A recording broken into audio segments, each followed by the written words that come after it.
Wrecking Crew hammered its way onto your NES back in 1985. Developed and published by Nintendo, Wrecking Crew was part of the original launch lineup for the NES when it was released here in the US. Unfortunately though, due to everyone's excitement surrounding other launch titles like Super Mario Bros. And Duck Hunt, Wrecking Crew was pushed to the side, where it was left to collect dust with the likes of other forgotten NES launch titles like Golf and Clu Clu Land. But was everyone missing out on a real NES gem here, or was Wrecking Crew rightfully tossed aside in the wake of far better games to play on your brand new NES? Well, grab your favorite oversized hammer, because we're about to see if Wrecking Crew is worth smashing the door down for.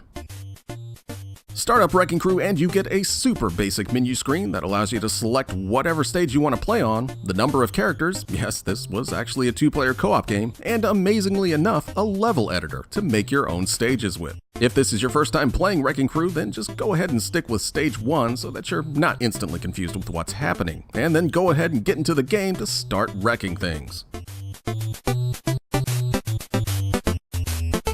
Once you're into the game, you'll get a quick overview of the level before the game spawns you at the bottom of the screen, and then it's up to you to figure out what you need to do. Basically, Wrecking Crew is a deceptively simple puzzle game where you have to run around each level as Mario, yes, that's totally Mario, and use your hammer to destroy every door, ladder, and brick wall you see to finish the level. While it's easy enough to run left and right and smash everything you see, you'll quickly learn that you'll need a bit more strategy than just running around wrecking stuff with wild abandon. The first thing you'll notice is that in a totally crazy turn of events, Mario can't jump at all. All he can do is fall straight down when you reach the edge of a platform. This means that you'll need to plot out a path through the level before you start, so you can fall onto platforms below to continue your onslaught. If you by chance fall with no way back up, then you've effectively failed the level, with no way to restart other than just to kill yourself. And as you can imagine, later levels will give you little to no help in how you need to go about solving a level, leading to a lot of trial and error when trying to solve them. Keep your wits about you though, and you should be wrecking through stages in no time.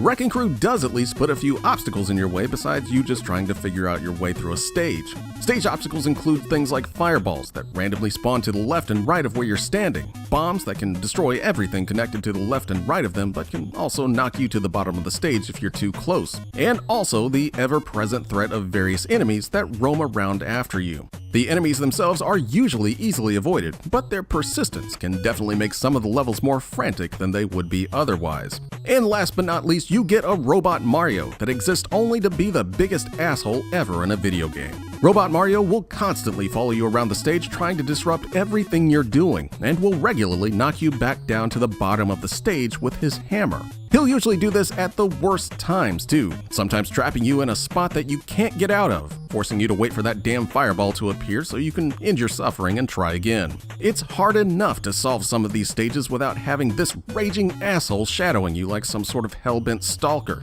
Thankfully, you can knock him back down as well, but Robot Mario will always be your biggest annoyance on any level he appears in.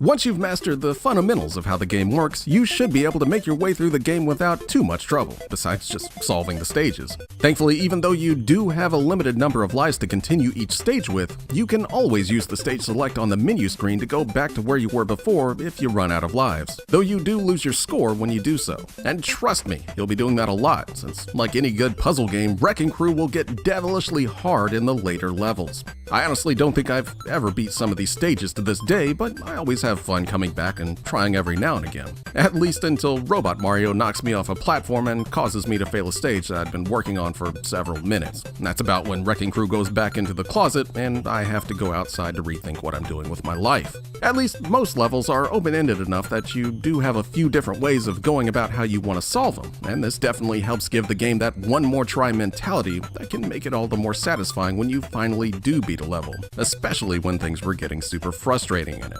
If you are getting too frustrated though, you can always try your hand at the included level editor, where you can make your own levels. This was actually pretty amazing to see back in the day, especially for a launch NES title. Obviously the editor is super simple, but it allows you to make just about any level you can imagine and then force your friends to play it. Sadly, even if you do make an awesome level, the US version of Wrecking Crew won't actually allow you to save it, even though it has the save and load options on the menu. This feature was actually only for the Japanese Famicom disc version of the game, but was unfortunately left in just to, I guess, confuse the hell out of us kids when it was released here. Still though, just being able to make your own level in the game and then play it was still really cool for the time, and I probably spent way too much time making those crappy levels as a kid.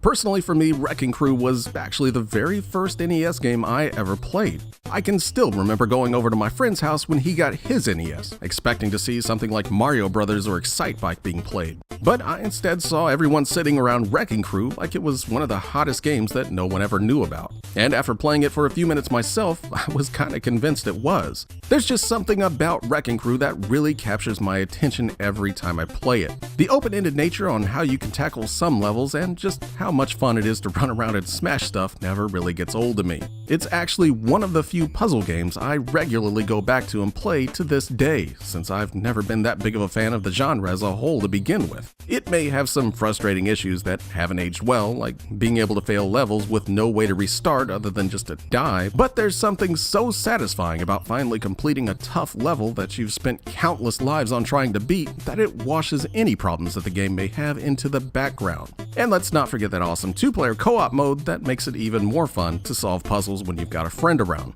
So if you're a fan of puzzle games, go ahead and grab a copy of Wrecking Crew for yourself. It may have played second fiddle to the other more popular games when it was launched, but as far as I'm concerned, Wrecking Crew still wrecks the majority of them.